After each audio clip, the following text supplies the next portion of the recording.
नमस्कार दोस्तों, कैसे आप सब। तो इस बरसात के मौसम का मज़ा ले रहे हैं ना, और साथ में गर्मा गर्म पकोड़े और चाय की चुस्कियां, है ना। तो क्यों ना इस खुशी को थोड़ा सा और बढ़ा लिया जाए। हाल ही में मैंने कुछ सुंदर कविताएं पढ़ी, और जैसा मैं हमेशा कहते आया हूं, जब भी कुछ अच्छा पढ़ने को मिलेगा मैं तुरंत आ जाऊंगा आप सबके बीच, आप सबसे उन खुशियों को बांटने के लिए और इस मौसम का मज़ा कुछ और बढ़ाने के लिए। तो आज मैं आपके लिए 4 कविताएं लेकर आया हूं, और ये वही मेरे पुराने खिचड़ी फॉर्मेट में होंगे। एक इंग्लिश कविता, एक ओरिजिनल हिंदी कविता और 2 बांग्ला कविताएं। और जाहिर सी बात है, इन बांग्ला कविताओं के साथ साथ मेरे हिंदी रूपांतर भी रहेंगे आप सबके समझने के लिए। तो चलिए इस मौसम के साथ साथ इन कविताओं का भी मज़ा लिया जाए। तो जो पहली कविता मैं आपको पढ़ के सुनाने वाला हूँ वो एक इंग्लिश कविता है, और इसका शीर्षक है the mirror.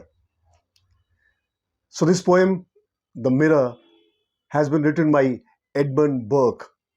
He was an Irish philosopher, and most of us who are on the wrong side of 50 will relate to this poem very much. So let us listen to this English poem, The Mirror, written by Edmund Burke. I look in the mirror, and what do I see? A strange-looking person that cannot be me. For I am much younger and not nearly so fat as that face in the mirror I am looking at. Oh, where are the mirrors that I used to know, like the ones which were made 30 years ago? Now all things have changed, and I'm sure you'll agree, mirrors are not as good as they used to be. So never be concerned if wrinkles extra flab appear. For one thing I've learned, which is very clear. Should your complexion be less than perfection, it's really the mirror that needs correction. Do you agree with me? Now, the second poem of today. This is an original Hindi poem, and this has been written by Srimati Sandhya Deshpande. Deshpande madam is an old family friend of ours. She is staying in Nagpur, and she is a teacher with Bharatiya Vidya Bhavan. My wife was her colleague in the same school. My children were her students. She writes very nice poetries, and I'm thankful that she has allowed me to read one of them over here. The title of the poem is Koi Paisa Nahi Lagta. So let us listen to this beautiful poem written by Srimati Sandhya Deshpande. किसी का हाथ थामने में, किसी को दुआ देने में कोई पैसा नहीं लगता. किसी का हाथ थामने में, किसी को दुआ देने में कोई पैसा नहीं लगता. किसी की हिम्मत बढ़ाने में, किसी के दिल की सुन लेने में कोई पैसा नहीं लगता. खुली हवा में सांस लेने में, जमीन पे लेटे आसमां देखने में कोई पैसा नहीं लगता. दोस्तों के साथ मौज मस्ती में, गांव शहर बस्ती में कोई पैसा नहीं लगता. किसी परेशान को देख मुस्कुराने में, उसका दर्द बांट लेने में कोई पैसा नहीं लगता.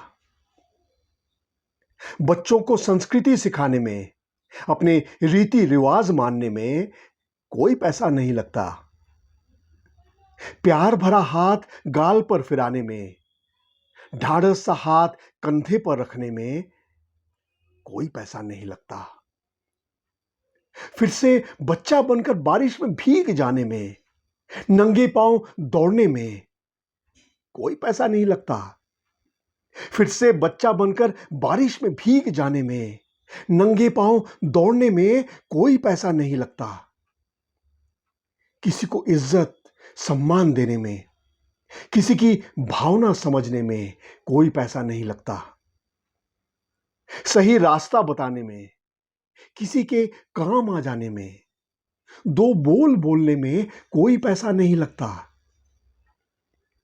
एक पौधा लगाने में, साथ खिलखिलाने में, रूठने मनाने में चिढ़ने में, खिसियाने में कोई पैसा नहीं लगता। मिलकर समय बिताने में, नाचने में, गाने में, खेल कूद में कोई पैसा नहीं लगता। आओ इन मुफ्त के कामों में समय बिताएं, स्वस्थ रहें और मस्त जिए। ये सारी बातें जीवन देती है।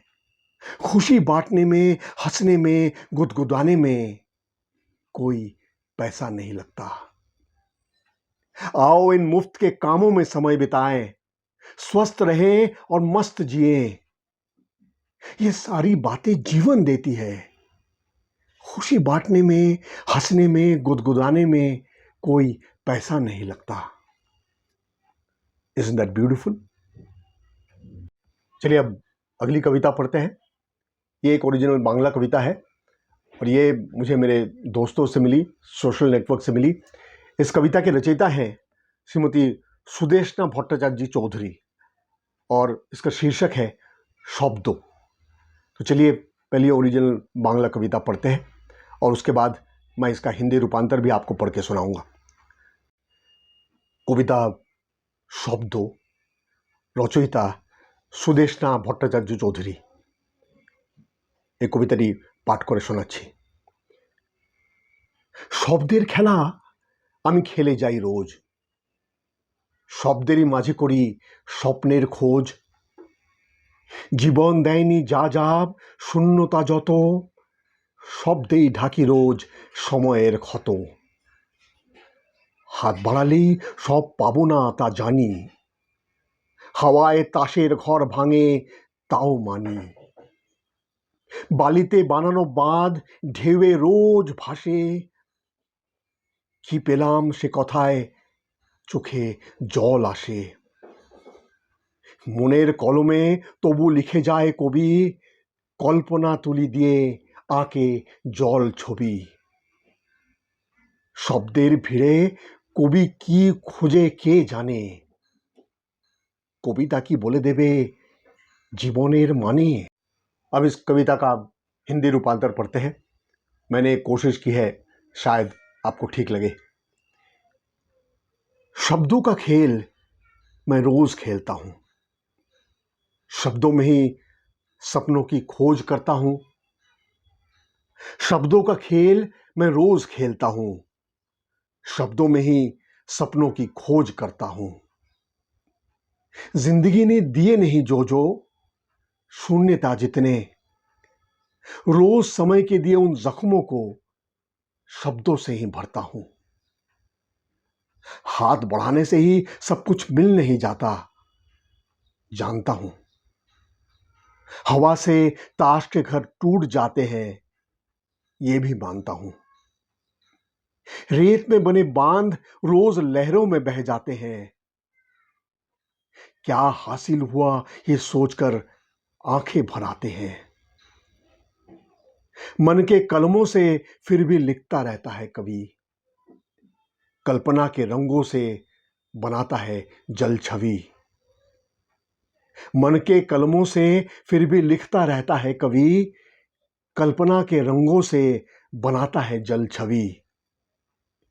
शब्दों की भीड़ में क्या ढूंढता है कवि न जाने, शब्दों की भीड़ में क्या ढूंढता रहता है कवि न जाने। क्या कविता ही उसे बता देगी जिंदगी के मायने। अब आज की आखिरी कविता, ये भी एक ओरिजिनल बांग्ला कविता है और मुझे ये दोस्तों से मिली, सोशल नेटवर्क से मिली। इस कविता के रचयिता हैं श्री सुदीप कुमार मंडल और इसका शीर्षक है भालोबाची। तो सुनिएगा ये ओरिजिनल बांग्ला कविता। সবটুকু হারিয়ে যদি ভালো থাকা যায় তবে আমি ভালো আছি। সবাইকে বিশ্বাস করার বিনিময়ে যা পেয়েছি তাই নিয়ে যদি ভালো থাকা যায় তবে আমি ভালো আছি। ভালোবাসার বিনিময়ে যা পেয়েছি সেটা নিয়ে যদি ভালো থাকা যায় তবে আমি ভালো আছি। প্রত্যেকটা স্বপ্নের মৃত্যুর পর আবার একটা নতুন স্বপ্ন আঁকড়ে ধরে যে শঙ্কায় জীবন কাটাতে হয়, তাই নিয়ে যদি ভালো থাকা যায় তবে আমি ভালো আছি। প্রতিবার আঘাত কাটিয়ে উঠে প্রতিবার নিজেকে বদলে ফেলে বলতে হয় আমি আর আগেকার মানুষটি নই। আবার একটা নতুন আঘাতের জন্য নিজেকে সবসময় প্রস্তুত রাখাটাই যদি ভালো থাকা হয় তবে আমি ভালো আছি। চারপাশে যা ঘটছে, যা দেখছি, যা শুনছি, তার সাথে প্রতি মুহূর্ত মানিয়ে চলতে গিয়ে এই যে বারবার আপোষ করা, তবুও বলা যাবে না যে আমি আর পারছি না, আমি সত্যি আর পারছি না।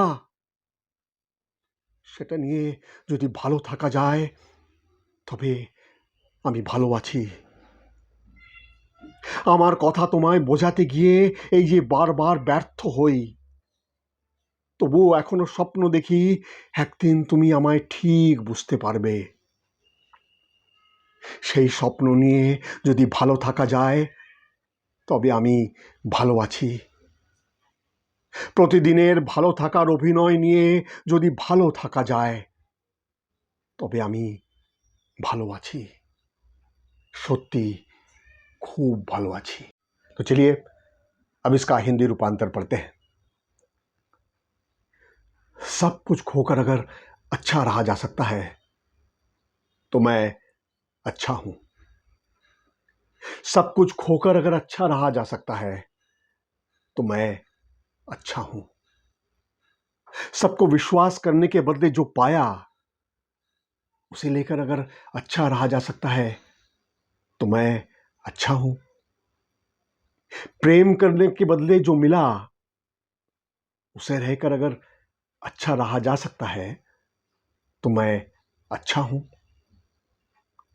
हर सपने की मौत के बाद फिर एक नए सपने को जकड़कर जिस शंका के साथ जीवन बिताना पड़ता है उसे लेकर अगर अच्छा रहा जा सकता है तो मैं अच्छा हूं। हर बार एक चोट से उभरकर अपने आप को बदलने के बाद यह कहना पड़ता है मैं अब वो पहला वाला इंसान नहीं हूं।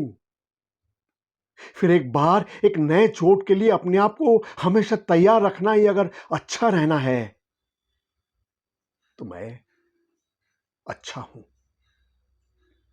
अपने चारों ओर जो हो रहा है, जो देख रहा हूं, जो सुन रहा हूं, उसके साथ अपने आप को हर पल अनुकूल बनाए रखने के लिए ये जो हर बार समझौता करना पड़ता है, फिर भी ये नहीं कह पाना कि अब मुझसे नहीं हो पाएगा, सचमुच नहीं हो पाएगा, इसे लेकर भी अगर अच्छा रहा जा सकता है तो मैं अच्छा हूं। अपनी बात तुम्हें समझाते हुए ये जो हर बार असफल हो जाता हूं, फिर भी सपने देखता हूं कि एक दिन तुम मुझे जरूर समझ पाओगे। इस सपने को लेकर अगर अच्छा रहा जा सकता है तो मैं अच्छा हूं। अपनी बात तुम्हें समझाते हुए ये जो हर बार असफल होता हूं, फिर भी सपने देखता हूं कि एक दिन तुम मुझे जरूर समझ पाओगे। इस सपने को लेकर अगर अच्छा रहा जा सकता है तो मैं अच्छा हूं। हर दिन ये अच्छे रहने का अभिनय के साथ अगर अच्छा रहा जा सकता है तो मैं अच्छा हूं, सचमुच अच्छा हूं। हर दिन ये अच्छे रहने का अभिनय के साथ अगर अच्छा रहा जा सकता है तो मैं अच्छा हूं, सचमुच अच्छा हूं। So friends, these were the poems that I had for you today. I hope you have liked them. Please keep on posting your comments, your suggestions, because they are important for us, important for me. Thank you. We'll meet soon again. Thank you.